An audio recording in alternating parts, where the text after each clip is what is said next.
Olá, tudo bem? Seja bem-vindo ao programa Ideias e Debates. Olha, hoje nós vamos falar sobre o profissional do futuro, os desafios e as competências. Para falar sobre esse assunto, eu recebo o doutor Igor Duarte, que é neurocientista. Seja bem-vindo, doutor. Muito obrigado, agradeço o convite. Também recebo aqui para nossa conversa Ronaldo Damasceno, que é gestor, executivo e também escritor. Seja bem-vindo. Muito obrigado, fico feliz pelo convite também. Bom, para a gente então começar, né, eu gostaria que o Ronaldo falasse um pouquinho para a gente sobre esse novo profissional. O mercado mudou? O profissional também mudou? Sim, com certeza o mercado ele passa por uma reformulação. Acho que tudo isso que está acontecendo agora, por conta da pandemia, já era para ter acontecido há alguns anos atrás. Nesse momento, a pandemia fez aflorar essa necessidade de trabalhar em casa, de fazer todo o serviço remoto, e nós tivemos que nos adaptar a essa tecnologia. Então, eu acredito cegamente que as pessoas vão precisar se adaptar a isso, porque isso não vai voltar como antes, a 100% como era antes. Eu tenho convicção de que nós teremos esse tipo de entrevista como nós estamos fazendo agora, cada um no seu cantinho, né? E antigamente tudo era feito dentro de um estúdio, então se gastava uma fortuna para isso. Hoje nós vamos ter que ter boa tecnologia para chegar nesse nível.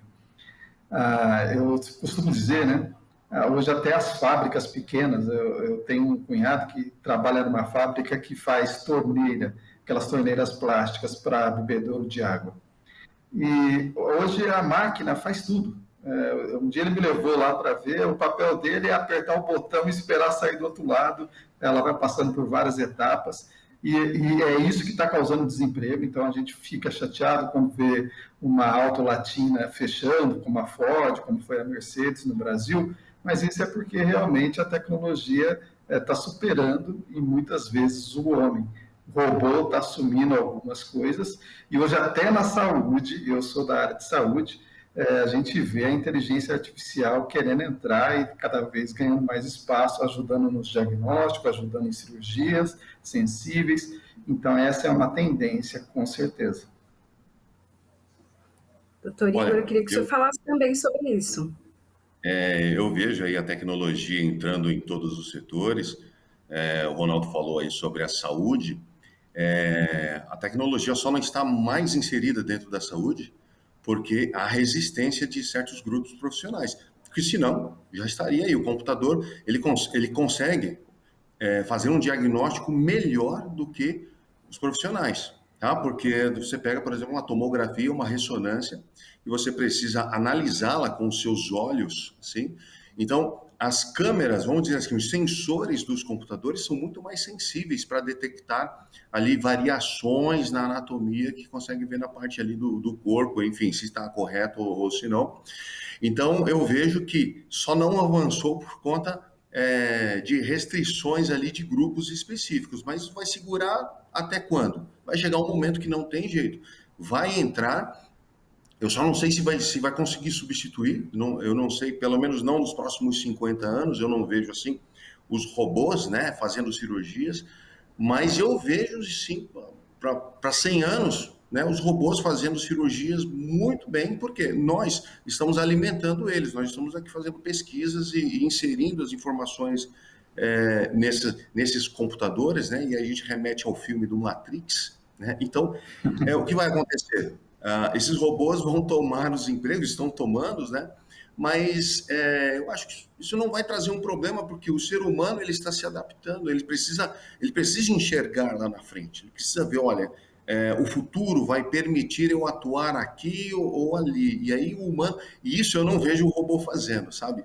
Esses insights. Os insights eu vejo que os robôs vão levar mais uns 1000 anos para eles conseguirem ter esses insights que são próprios da mente humana.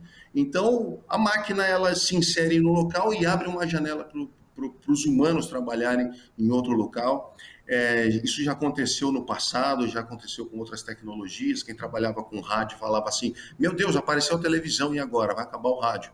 Tem aí o rádio e a televisão funcionando bem, né? Agora apareceu a internet, então quem trabalhar na televisão fala, meu Deus, e agora a internet chegou? Não, tem rádio, tem internet, tem televisão e a gente vai trabalhar junto. Então a tecnologia, eu acho que ela só vem agregar, né? Ela não vem atrapalhar o ser humano de forma alguma. Eu acredito nisso, viu? Porque teve um tempo que muita gente acreditava que a tecnologia iria substituir o humano, mas ela precisa da inteligência do homem, ela precisa do pensamento, ela não pensa, ela só executa.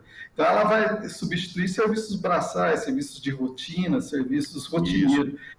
Provavelmente, o homem vai continuar dominando isso por muito tempo. O que nós precisamos é entender o nosso papel. Se a máquina pode fazer o serviço braçal, por que não a gente passar inteligência para ela fazer com cada vez mais qualidade?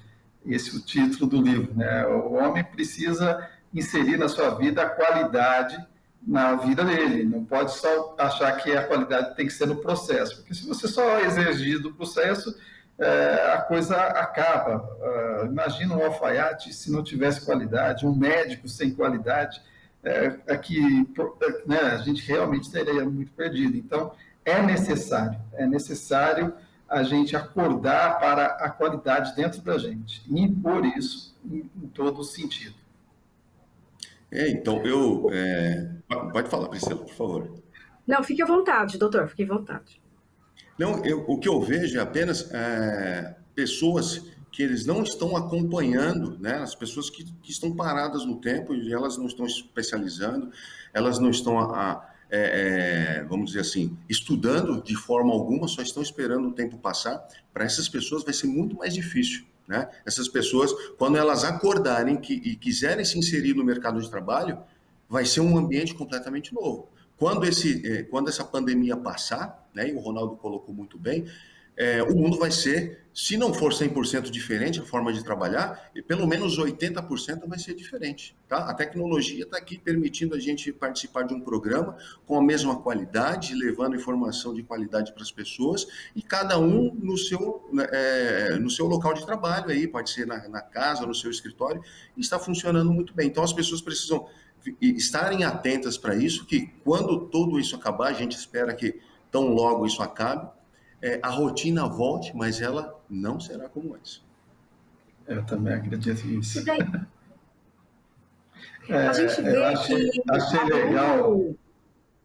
Pode falar. Legal a consideração do doutor Ivan. Uma coisa que me chamou muita atenção é que antes da pandemia, nós tínhamos aí, em média, uns 10 milhões de desempregados, né? E isso aumentou bastante com a pandemia. Mas esses 10 milhões já vêm, se você olhar, desde o governo lá do PSDB, a gente já tinha um alto desemprego, talvez não com esse número, mas são praticamente as mesmas pessoas que não estão se atualizando, não estão buscando informação. As indústrias hoje que fecham é porque não encontra mão de obra aqui, a gente tem que ser sincero. A nossa mão de obra, ela continua reticente com o computador, com a tecnologia. Às vezes leva tempo para você formar isso. Eu vejo hoje, na área de saúde, vou usar o doutor aí que ele pode falar melhor, tem aparelhos hoje que mostram a veia para pegar, que ajudam a aplicar determinadas coisas, mas o usuário não quer usar, ele prefere tatear e pagar. Mas o receio, ele fala assim, eu não vou usar isso daí não, porque senão isso daí vai se voltar contra mim, então deixa pra lá. Eu vou ficar obsoleto, eles acham isso, né? É ignorância. Então... e até assim, ao longo dos anos, né, a gente viu que o perfil também desse profissional, dos profissionais no geral, mudou bastante. Primeiro se valorizava muito a questão do profissional mão de obra, aquele que sabia fazer, que sabia realizar. Daí depois a gente passou também por aquele que tinha o conhecimento, que era especialista. Aí depois a questão da informação, que era o que a gente tinha, ainda estamos nessa era, né? A era da informação. Quem tem mais informação acaba, então, se destacando. Mas aí, quando a gente pensa nos robôs, nessa utilização de máquinas, né, para fazer o que muitas pessoas faziam antes, como que esse profissional ele vai se adaptar? Como que ele vai não continuar no espaço dele, mas como ele vai continuar empregado, continuar realizando as atividades dele, a função, a profissão, se a tecnologia tem cada vez ganho mais espaço? Eu entendi. É tipo, por exemplo, a Bom, profissão de torneiro mecânico. Eu não conheço mais um torneiro mecânico, que era quem manipulava o torno. Hoje o sim, computador faz isso. Hoje o computador faz. sim. Então, e esses torneiros mecânicos? Eles pararam no tempo? Não, eles estão fazendo outra coisa. Por quê? Abre uma janela. Então, é possível. Então, eu vou fazer um curso sobre computação agora, porque eu vou aprender a programar o computador para manipular o torno. Eu já entendo de torno, eu já entendo da terminologia, é muito mais fácil para ele. Agora, muitos outros falaram assim, não, acabou para mim, fim da linha para mim, agora eu vou fazer outra coisa, vou, sei lá, vou para o comércio, enfim, às vezes não tem nem aptidão, não tem habilidade para o comércio, às vezes não dá muito certo, e aí ele tem que voltar lá do zero, fica, sabe, aquela coisa do desânimo, muitos adoecem, enfim. O negócio a pessoa precisa se conscientizar de que ela precisa dar um passo adiante. E se ela não der o passo adiante, ninguém vai dar o passo para ela. Existem cursos excelentes aqui no Brasil, cursos em universidades, cursos gratuitos. Se pesquisar aí na internet, não precisa pesquisar muito, encontra cursos importantes em universidades na Europa, nos Estados Unidos. Tá? O que não pode é ficar parado, esperando o tempo passar e depois colocar a culpa em alguém. Porque muitas pessoas têm essa, né? Desculpa, depois eu coloco a culpa no governo X, no governo Y e pronto, os responsáveis são eles. E a pessoa ela precisa entender que é ela que tem que assumir o controle da vida dela, ela é o responsável por onde o futuro da vida dela. Se depender, né, de outras pessoas para programarem o seu futuro, né, essa pessoa ela vai estar sempre comendo poeira de alguém. Eu penso que qualquer profissional, ele tem as três palavrinhas mágicas: conhecimento, habilidade e atitude.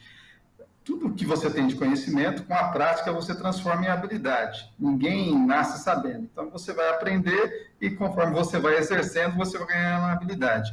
Agora, o que faz a diferença entre o conhecimento e a habilidade é a atitude. A atitude em renovar, a atitude em aprender, a atitude em continuar buscando melhoria, de analisar os indicadores diários. E outra palavrinha que entra no final, que é desse tempo moderno, é o R, né, de resultado. Não adianta nada você fazer tudo isso e não ter resultado. O brasileiro não está acostumado à cobrança de resultado, essa é a realidade. Nós encontramos pessoas com muita vontade, com muito dinamismo, mas quando você põe ela para praticar aquilo que ela diz que sabe, você encontra muita resistência.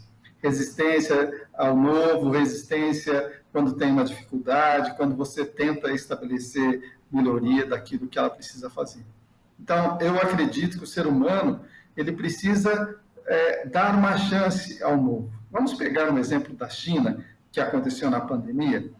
Um hospital ser construído em menos de um mês, poxa, é um serviço braçal, mas tinha tecnologia à disposição e construiu aquele hospital maravilhoso, gigante, num espaço tão curto de tempo.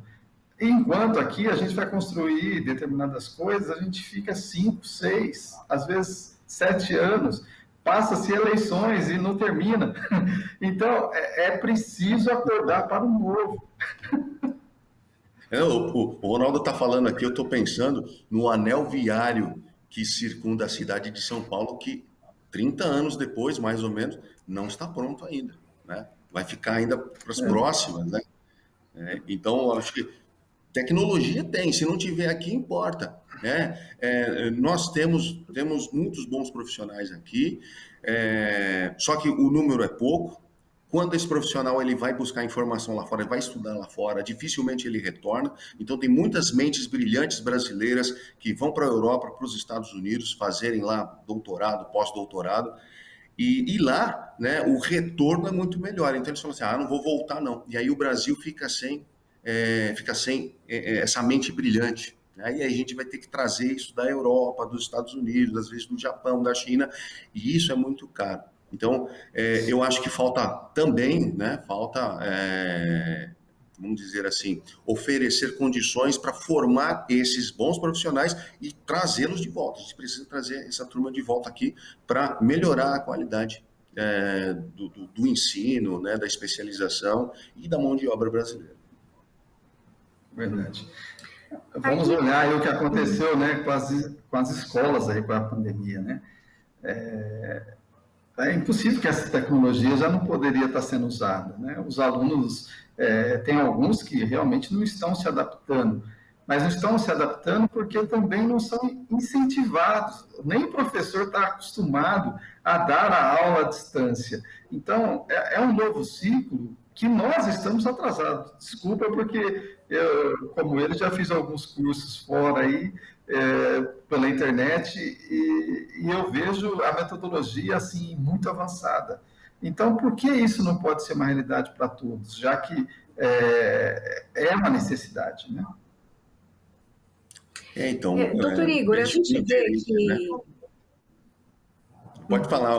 A gente vê assim, que nesse momento de pandemia, as pessoas foram forçadas a essa mudança, né? A utilização, então, da tecnologia, da internet, seja para ter uma aula, seja para o trabalho remoto, todos nós fomos obrigados. Quem não queria, não teve como, precisou se adaptar. Até a gente vê que muitos professores tiveram grandes dificuldades, principalmente ali no começo. Aparentemente, todo mundo, ou pelo menos uma grande maioria, já consegue dominar, né, essa ferramenta que está na nossa frente.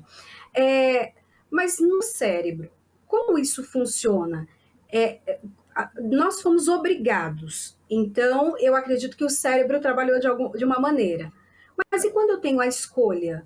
Eu tenho a escolha de continuar com o meu emprego, como o senhor até deu o exemplo de não existe mais o torneiro mecânico, mas existe aquele programador da máquina que faz a mesma peça. Como que funciona no cérebro? Quando a gente é obrigado a fazer uma coisa ou quando a gente escolhe tomar uma decisão? Olha só, o cérebro, ele não gosta de mudanças de jeito nenhum. E é o que pegou geral aí, é o fato. O cérebro, ele gosta de zona de conforto. Tá? Então,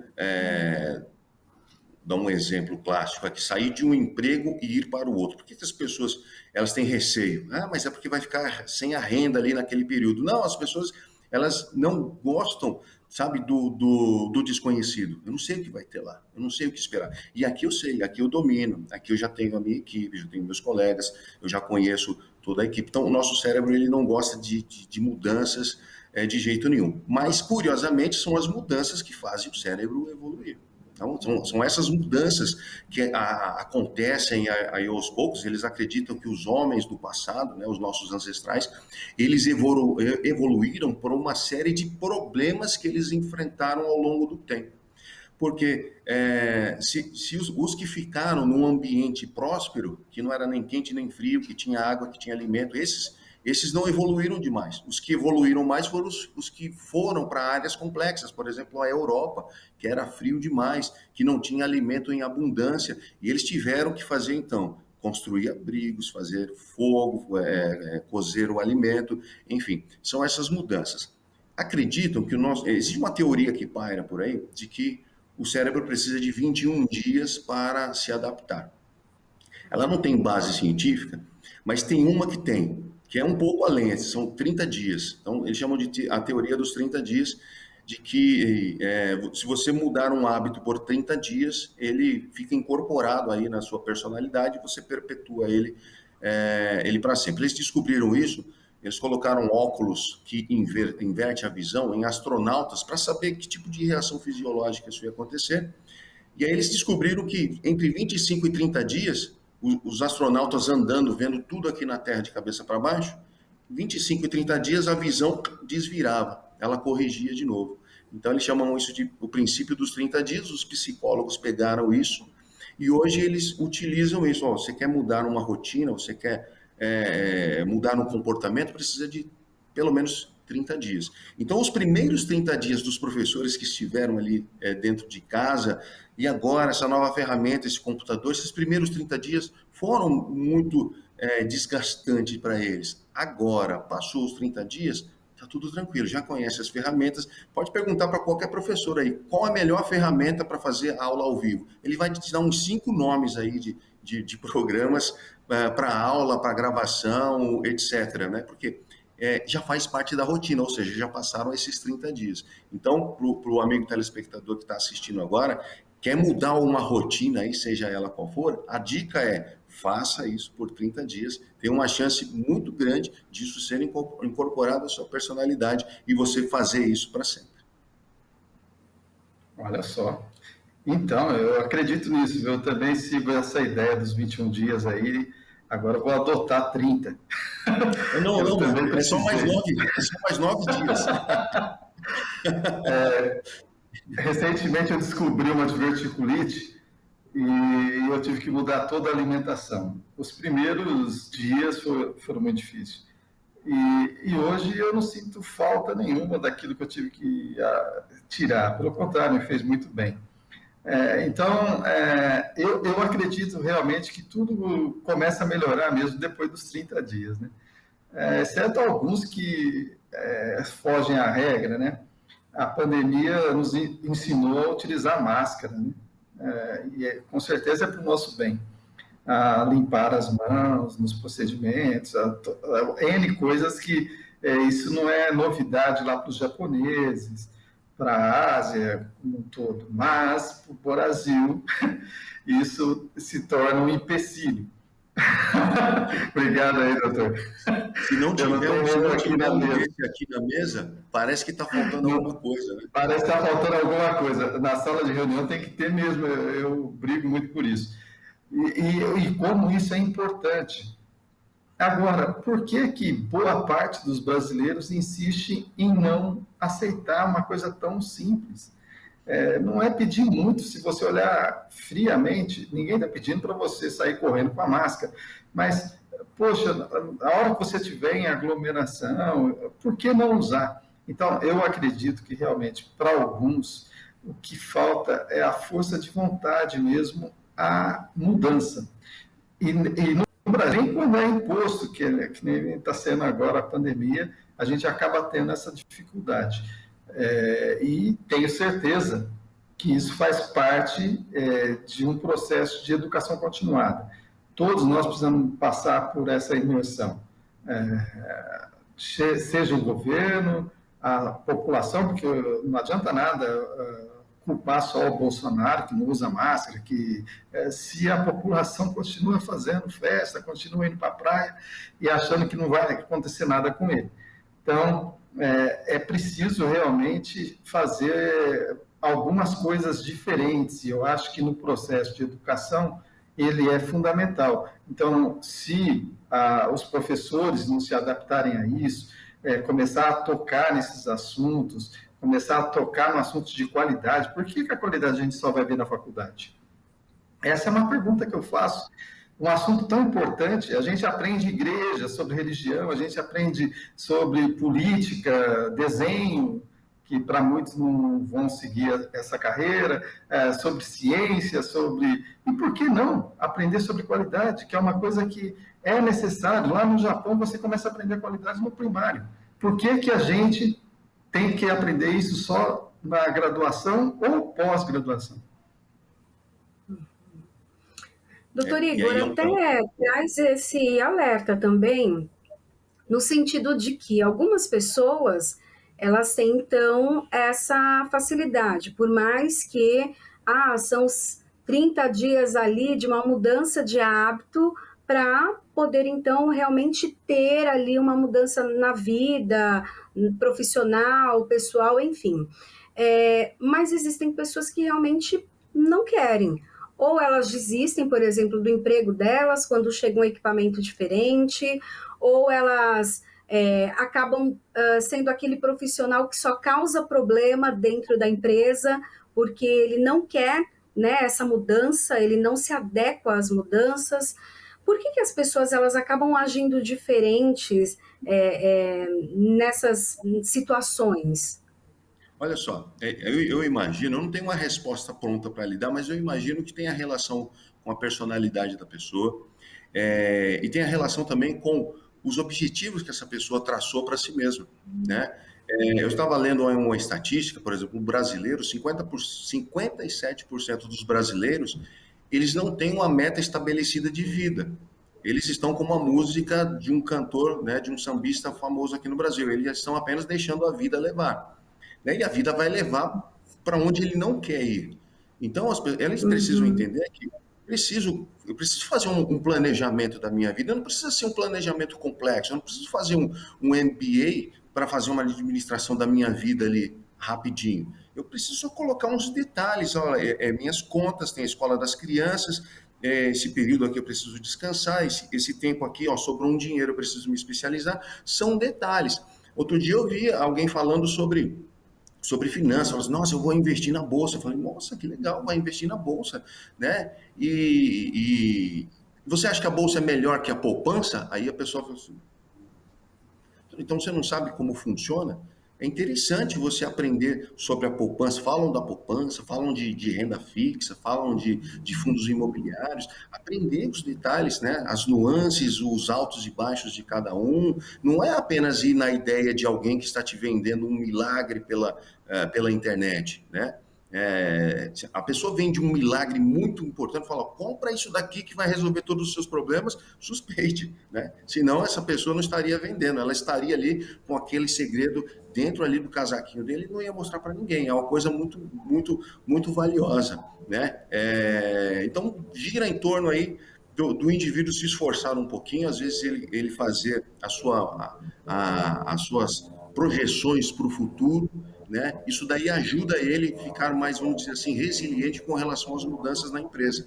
Quando chega uma máquina nova, ele pensa assim, peraí, essa máquina chegou agora, o que eu tenho que fazer? Vou entregar o jogo?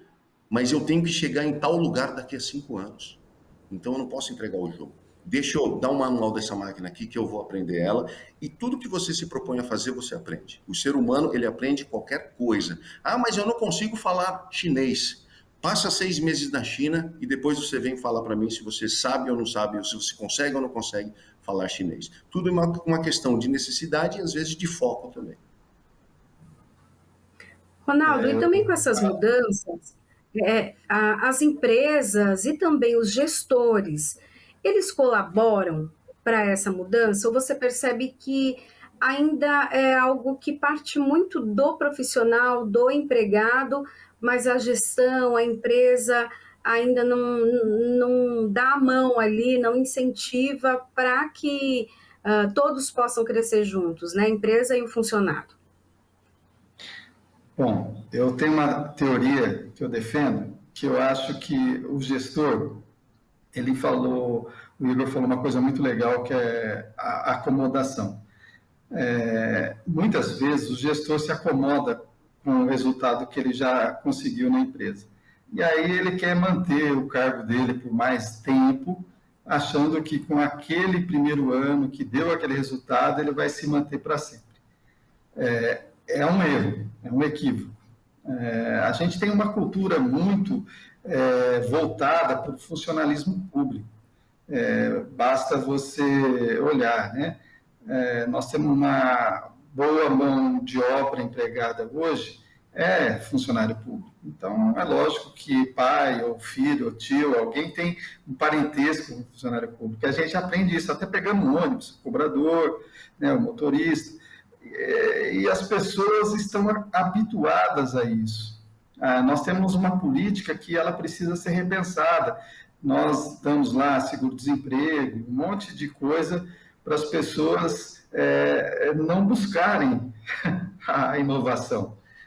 Por que eu vou buscar se eu vou ter o Bolsa Família, vou ter não sei o que, mesmo que seja pouco, para quem não tem ambição, isso é o mundo perfeito. eu entro no emprego, trabalho 6 meses e entro no meu seguro-desemprego, peço a conta. Ou seja, ele não pensa na carreira, ele pensa naquele período. Então, é preciso mudar. E eu acredito que isso vem dos pais, que tem que começar a incentivar os filhos a pescar e não a pegar o peixe e comer.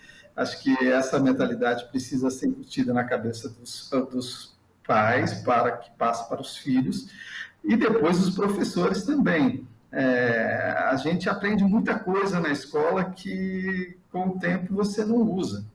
Então, talvez a gente tornar o estudo um pouco mais prático, mais objetivo, para que as pessoas aprendam. Por exemplo, eu levei pelo menos 8 anos para aprender a fazer um orçamento, para aprender a fazer um planejamento estratégico.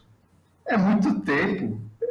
Hoje eu olho para trás e falei, isso aqui eu devia ter aprendido lá atrás, eu devia ter aprendido lá no início. Não agora, depois. São coisas que eu não entendo por que a gente demora tanto para ensinar essas coisas que vai servir para a vida, para o resto da vida. A profissão precisa de mestres mais inovadores. A gente não pode continuar só lendo o livro e achando que está tudo certo. Olha, o Ronaldo falou aí sobre o livro. Eu assisti há um tempo atrás uma entrevista sobre aquele famoso inventor do motor a água. E ele falava justamente isso. Ele falou assim, que ele chamou o filho e falou assim, filho, fala para mim 2 invenções. E o filho dele, em 5 minutos, falou para ele 2 invenções, a aplicabilidade, como seria o marketing, como seria a venda. E ele falou, o sistema hoje, eles não querem formar as pessoas para pensar fora dessa caixa. Então, as pessoas estão pensando sempre dentro dessa caixa. O Ronaldo colocou muito bem aí sobre os funcionários públicos. Cansei de ouvir falar assim, eu quero ser funcionário público, porque se eu passar no concurso, eu não preciso fazer mais nada. O foco é esse, o foco é passar obviamente não são todos, né? O foco é passar numa prova para ficar tranquilo para sempre. Ou seja, esse para sempre, ninguém vai me incomodar no meu trabalho, eu posso chegar a hora que eu quiser, ou seja, não há regra nenhuma. Então já está meio que incutido na mente das pessoas que ser funcionário público é você ser o seu próprio patrão, como diz aí. Ninguém pode te incomodar, ninguém pode te demitir ou coisa do tipo. E o salário é bom, está garantido todo mês ali. Essa é uma mentalidade muito ruim, porque as pessoas elas não evoluem, né? Essa comodidade faz com que as pessoas elas ficam sempre estáticas. E aí imagina, se dá uma reviravolta e isso tudo acaba repentinamente de uma hora para outra, essas pessoas elas serão incapazes de se adaptar, né, a uma nova rotina, um novo mercado, ou seja, elas vão ter uma dificuldade muito maior. E até, Igor, essa questão do comodismo também, que o Ronaldo trouxe na fala dele. As pessoas que acabam ficando naquela posição cômoda, você trouxe também um pouco sobre isso. Como a pessoa ela consegue mudar isso de forma cerebral? Ela consegue virar alguma chavinha e sair desse estado de passividade? Eu vou dar uma dica. Então? Eu vou dar uma dica bem prática aqui, uma dica bem prática, os coachings utilizam isso muito. Eu já ouvi um coach dizer isso, né? E tem um fundamento aí. Ele fala o seguinte, você quer ser milionário? Então você conheça cinco pessoas que são milionárias e passe um ano com eles ali. Meio que por osmose vai passar isso para você. Não é que vai passar, é que você está ali com essa pessoa no dia a dia, você vai aprendendo, né, como que faz, como que é a rotina, como investe, você vai aprendendo ali os detalhes. Então, se você quer mudar uma rotina, às vezes você precisa mudar as rotinas antigas, às vezes até as amizades antigas. Vou pegar um exemplo aqui de quem quer parar de fumar. Parar de fumar é muito difícil, mais pelo hábito do que pelo próprio vício. Tá? Então, junto os dois, aí tem uma dificuldade dupla. A pessoa que tem a necessidade de ficar com um cigarro no meio dos dedos, isso é um hábito. Esse hábito é muito difícil de você superar. Tá, e você decidiu, então você tem muita força de vontade, você decidiu que você vai parar de fumar. ótimo, esse é o primeiro passo. Mas seus amigos fumam. Toda reunião de amigos tem cigarro ali, e eles estão com cigarro nos dedos, e a sua mente fala assim, nossa, eu gostava tanto daquela sensação de uma coisa no meio dos dedos, né? Então, às vezes, não estou dizendo para você deixar de ser amigos, mas você precisa mudar a sua rotina, você precisa encontrar outros companheiros, outras companhias que têm os hábitos que você quer ter a partir dali. Então, você quer ir para a academia. As pessoas, ir para a academia não é muito prazeroso para a maior parte das pessoas. Mas se você vai com um grupo de pessoas e aqueles amigos, é legal fazer atividade física, a conversa que vocês têm ali, passa o tempo e você no outro dia quer fazer novamente. Então, você consegue mudar o seu hábito. Agora, o seu hábito, a sua rotina, tem ali atividade física também. Nossas confraternizações de brasileiros sempre tem muita comida, né? E ninguém sabe de onde vem esse hábito aí de ter muita comida. E aí a pessoa fala assim, agora eu vou fazer um regime. E aí parece aquela história da Lady Murphy. Fez um regime hoje, todo lugar que ele vai tem uma comida para ele. E a comida daquela que ele mais gosta. É sempre assim, né? Então a gente precisa fugir disso, né? A alimentação, por exemplo, aqui em casa eu tive uma dificuldade com a alimentação. Eu venho de uma família que tem um tipo de alimentação, minha esposa vem de uma outra ideia aí alimentar, então a gente teve uns atritos aí sobre alimentação, a gente precisou estudar juntos. Falei assim, irmão, vamos estudar qual que é o melhor alimento, qual a melhor forma, a quantidade, né? Precisa comer bastante, tem que comer pouquinho, mais no café, menos. Então é uma questão de você se readequar aí, e aí as coisas vão funcionar tudo muito bem. É verdade. Eu vim do interior, né? Lá no interior a gente tinha mania era o hábito de para todo mundo, bom dia, como vai a senhora, não sei o quê. Quando eu cheguei em São Paulo, que eu comecei a falar isso, todo mundo olhava para mim com cara de louco. Aqui ninguém tá bom. Eu tive que mudar esse hábito. Mas aí hoje as pessoas falam assim, nossa, como o Ronaldo é frio, é porque a gente acaba sendo Você compartilha com os outros, né? Você pega a personalidade um pouco dos outros, não tem jeito, né? Não tem. A minha mãe fala, quando eu vou lá em Mococa, né? Quando eu vou para lá, ela fala, ô filho, você ficou mais educado depois que foi para São Paulo. Aí eu falei, mãe, fica 30 anos em São Paulo que a senhora vai voltar igual. Muda. E olha que agora a gente vai estar falando um pouquinho sobre chefia, né? Sobre as lideranças. Claro que há uma diferença grande entre um chefe e um líder, né? Então isso as pessoas já entendem isso, que há uma diferença muito grande. Antes da pandemia, havia um preconceito muito grande no trabalho remoto, porque o chefe não sabia se realmente o funcionário ia trabalhar, se ele ia ficar ali de pijama, com as pernas para o ar, ia ficar assistindo televisão e não ia render. E nós vimos, durante esse 1 ano que nós enfrentamos de pandemia e de home office, que isso não é verdade. Ronaldo, eu queria que você começasse contando para a gente sobre essa relação, então. O que mudou nessa relação com o empregado, né, com o seu subordinado, e quem é esse novo chefe? Não tem mais tempo, não dá mais para ficar no pé, vendo se foi tomar um café ou não foi, se foi fumar, se está fazendo o trabalho dele ou está na internet em outras coisas. Mudou também a cabeça desse chefe? Desse líder, né? Com certeza mudou. Bom, primeiro eu gostaria de separar bem essa fala, você disse muito bem. Chefe tem um papel, líder realmente está um pouquinho fora da posição do chefe. O chefe, ele manda executar, ele pede para fazer as coisas e o colaborador precisa seguir. O líder, ele incentiva, ele motiva, ele distribui a tarefa de uma maneira que você nem percebe quando você está fazendo. Ele te induz de uma maneira muito inteligente a você comprar o projeto. E o que hoje está acontecendo no Brasil, a gente está começando a ter gestores.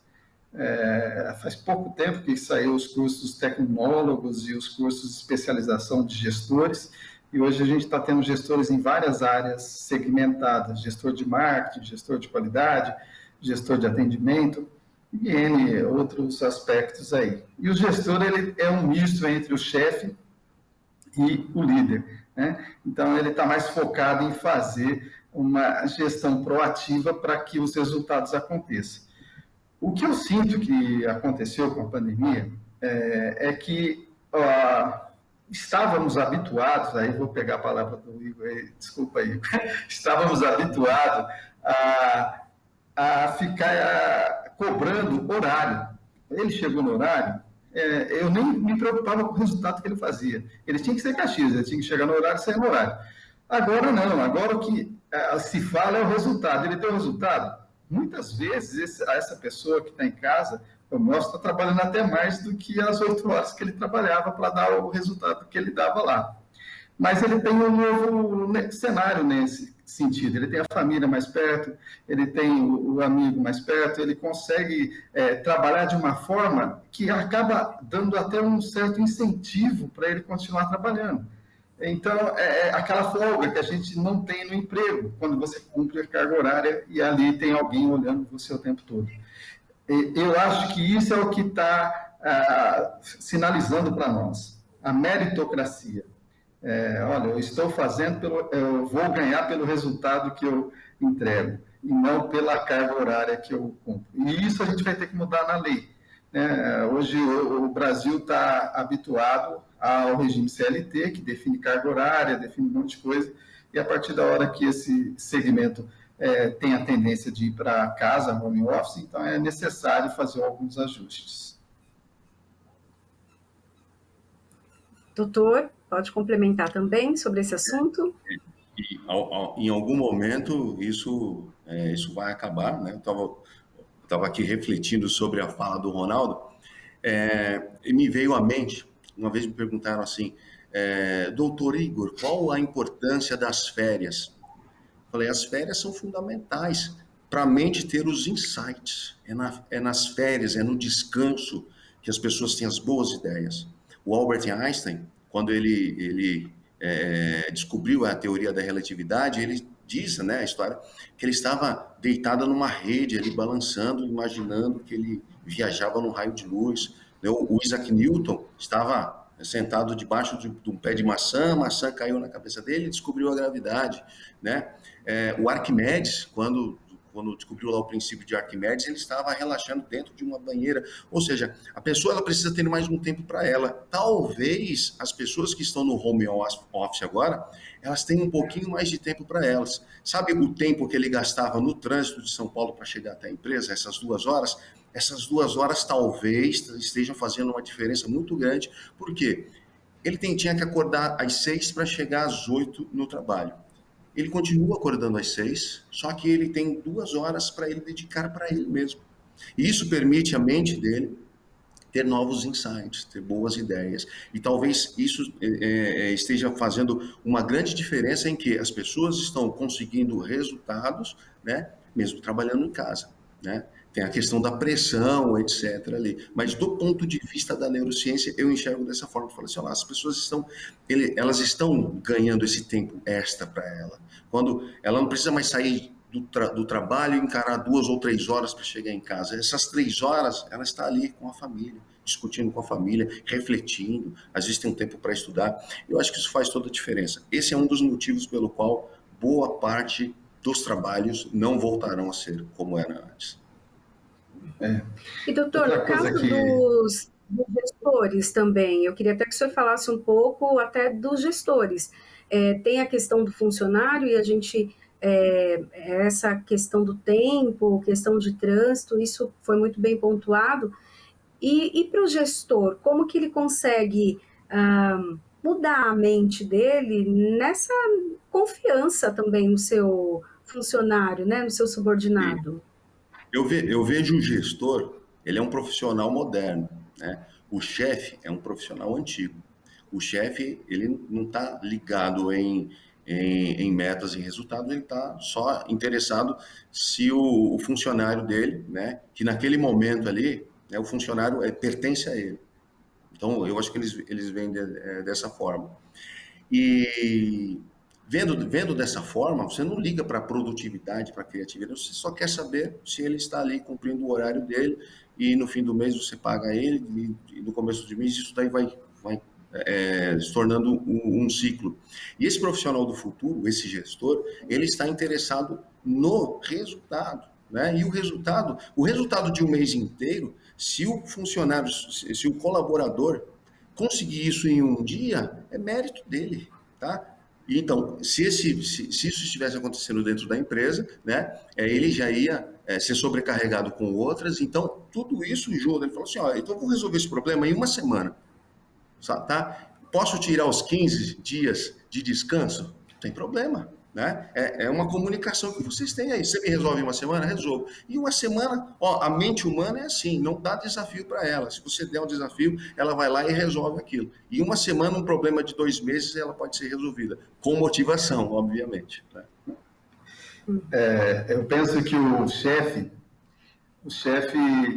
ele, aquela obrigação dele de só fazer aquilo que ele pede, né? Tem que me agradar. O funcionário está lá para agradar o chefe.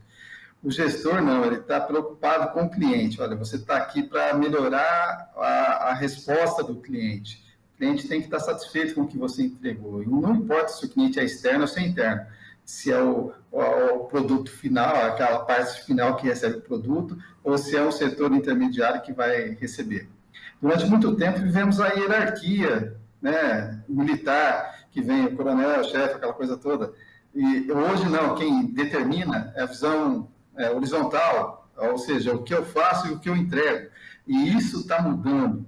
Então, quando você começa a pensar naquilo que você está entregando, e você tem prazo, você tem meta, você tem tudo combinado, requisitos a ser cumpridos, você começa a se exercitar para isso, você começa a cobrar isso. E você deixa de ser aquele cara que liga para o diretor ou para o outro e falar assim, olha, tal fulano não está entregando. Ele começa a buscar a solução. Olha, tal coisa está acontecendo, eu estou desviando. Ou seja, ele apresenta o resultado e não o problema.